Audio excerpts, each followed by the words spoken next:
My name's Coach Tony Miller, and I'm the assistant coach for the Bob Jones University Bruins men's basketball team in Greenville, South Carolina. And this is my Chalk Talk. You look at those four factors, effective field goal percentage, our free throws, turnovers. Which one am I missing? Yes, rebounding. Okay. There's no reason I didn't remember that. It's because early on in the season, we didn't put a lot of emphasis on rebounding. But those three specifically, helping them understand like we have to be great at these four things if we're going to win games. And coaches know that. Players don't necessarily know that. They just think like we got to score more than the other team and we got to keep them from scoring a lot. Yes, but what does that look like? Like, how do you go about doing that? And with a young team, everybody says pace of the game, so speed of the game. And then also these players are a lot bigger, longer, and faster than anything we faced in high school. And what that ends up translating to is when you're running a conceptual offense and when the players are bigger and faster and stronger, is that there are a lot more opportunities for turnovers. And that's something that we've struggled with this year. And that only gets better with playing more games, being put in more decision-making situations, making the right read. And so we use those four factors. We will look that's about the first thing that I go and look at when I look at a huddle. When I get my huddle assist breakdown back, that's one of the first things, if not the first thing that I'm looking at. And because of how everything is organized, I can go in and I click on that link and it takes me right to turnovers. And I can see how are we turning the ball over, because not all turnovers are the same too. Like, was this a miscommunication? Was it a poor decision? That's the one that I'm really looking at. Like what kinds of decisions are they making? How are we turning the ball over? Is this something where maybe we're playing fast and we're trying to do something good, but it was just a little bit off pass? Well, that's skill connected. I can continue to work on that. Was it a poor decision? Okay, well then I need to put them in situations in practice when they're having to make that exact same decision. Is this a fast break where it's a 2-on-1 or a 3-on-2 and they made the wrong read? Okay, well then I need to create those. So this isn't just like at the end of the day, it's not the coach likes data and I just look at it. This is how can I take this data and then how can that help me create a better practice to better prepare them for the game? And it's circular. It's like a circular pattern, right? It's like, okay, I practice, I play the game, I get my huddle assist breakdown, we watch the film, and then that helps me go back to practice. And they know what we need to work on. I know what I need to create as far as a practice plan goes. And then we do it over and over and over. And hopefully every time we make it through that circle, we're getting better each time, getting better each time, getting better each time. This year, we have at home, we want to have fewer than 12 turnovers. We have yet to get that. But even last night, we won a region game that was really important to win. We needed to win it. We had more than 12 turnovers, but we were better than we were before. And so just getting better, it is just, we need to get 1% better each day. We've got to get better. We've got to get better. We've got to get better, because for us, we've had so many games that have been taken away from us this year that our record is not going to be at a point where we're going to be able to necessarily control where we are in postseason play. But we've told our players, like, you have the talent to be able to win the region and to go and compete at the national tournament, but you've got to be getting better each day. And so I think that I've talked ad nauseum about the four factors. Like, are we winning at least three of those four factors? So if there is something that I'm shooting for, it's, did we win those factors? Not necessarily a number like we need to get to 55% or we need to get to 12 turnovers or whatever. Like, we just need to be better than our opponent in three or four.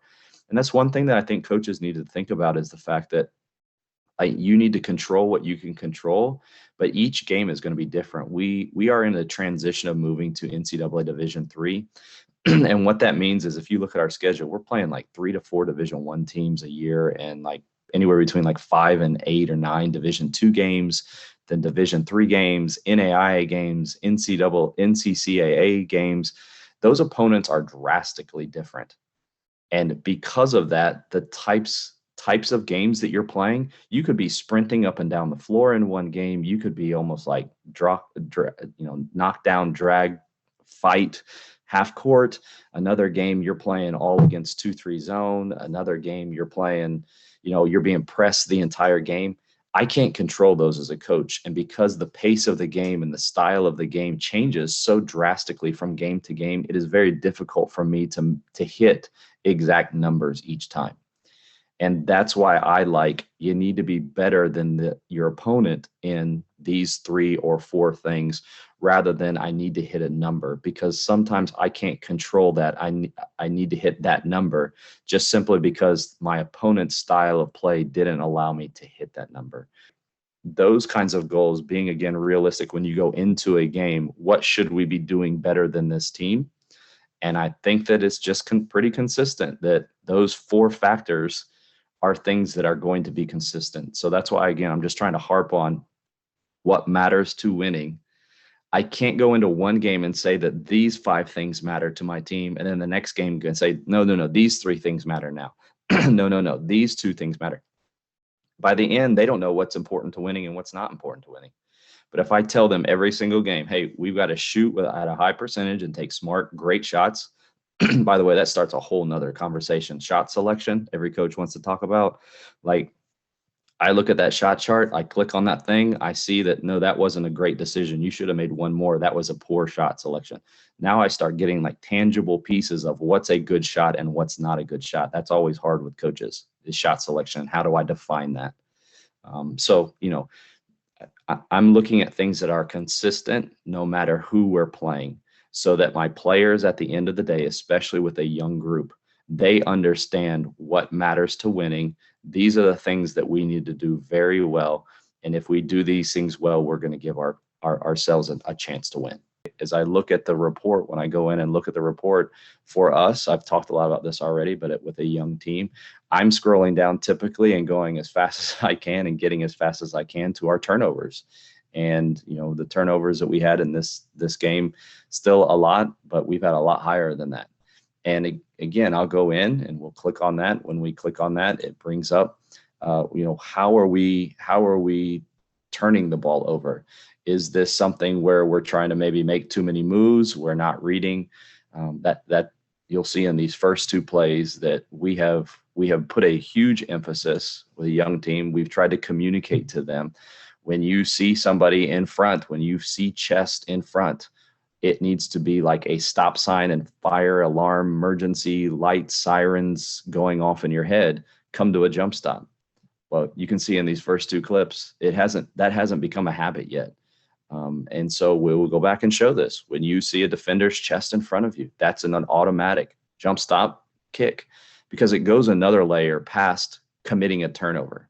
When I see chest in front of me, that means that I've drawn a second help defender. And when I've drawn a second help defender in the half court, typically, when I have drawn a second defender, a help defender, I have created an advantage somewhere, a big advantage somewhere on the floor for a teammate. Now I'm in that decision-making of where is that teammate? And that's the next level. Like, okay, where did the help come from?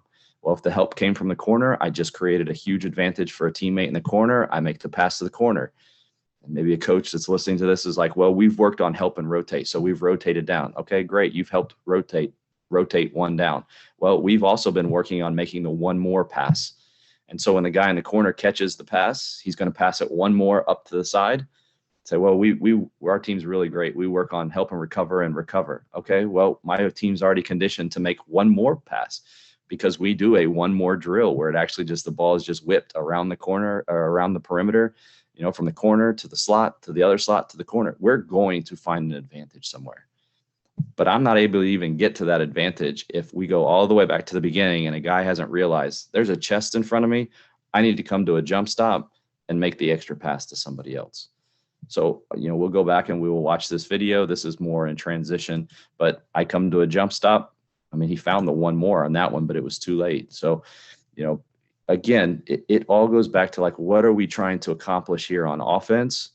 Right. That one is, we're trying to maybe do too much. He should have faced up and seen the whole floor. What are we trying to do on offense? How does that fit within our bigger picture offense? How are we doing finishing, getting to the basket? So that's another one too that I haven't really talked a lot about, but finishing is a huge deal within our offense. And finishing doesn't necessarily mean I just go to the basket and I shoot a layup. Like, which finish do I use? Do I use just a straight off 1 foot? Do I use a stride stop if the defender is kind of on my hip? Do I use a Euro step as if the defender is in front of me? Do I use a stride stop and a donut where I show the ball and then I turn around and I shoot over my shoulder? We have about 9 finishes. There's one coach that I know that has about 17 finishes that he works on with his players. But, I'm working on 9 finishes with my players, and each of those finishes has a purpose. So, we'll even go back just talking about the finishes. I'll go back here. Like, how are we doing with our 2-point field goals? How are we doing with our 3-point field goals? We talked about this finishing around the basket. You can see that majority of our shots come literally right inside the arc there, and that is the nature of our offense. But how are our finishes? So I'll go in and I'll click on how are we finishing around the basket. This is a fast break scenario. Hayes with a layup. Probably should have used a stride stop because the defender was in front of him. Kenny probably should, again, with a stride stop, going off of 2 feet. Drives to the hoop, stride stop, finish. I'm not making my guys look very good, but we actually did win this game. It may be hard to believe. 1-2 finish, stride stop and finish. Got the and one. So I mean, again, everything is related. These are not pieces of data in a bubble. This is not, okay, this is our finishes. Well, we better start working more on our finishes. Oh, here are our 3-point attempts. We better start working on our 3-point attempts. Everything is interrelated. How we read a defender and not make a turnover and use the right stride stop or use the right stop and finish or use the right kick decision to the corner, like everything is interrelated.